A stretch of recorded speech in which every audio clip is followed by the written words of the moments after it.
Hola a todos, a continuación vamos a aprender cómo se debe escanear un código QR. Bien, lo primero que se debe realizar es ir a WhatsApp, configuración, llegamos al módulo de configuración y el chatbot debe estar desactivado. En este caso el bot está on.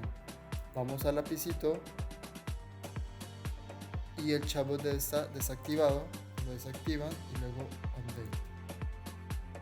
Una vez que el bot está desactivado, se procede a escanear el QR.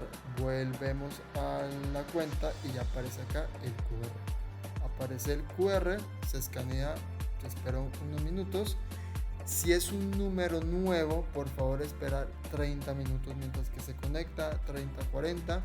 Si es reconexión, es decir, que se perdió el QR porque hubo actualización del celular, actualización de WhatsApp o alguna otra razón, por favor contemplar cuántos días lleva sin QR y ahí sacar un promedio. Por ejemplo, si se perdió el QR solamente por las horas de la mañana, se puede reactivar a los 5 minutos. ¿Qué significa reactivar? Una vez que esté conectado, entonces procedemos a activar el bot.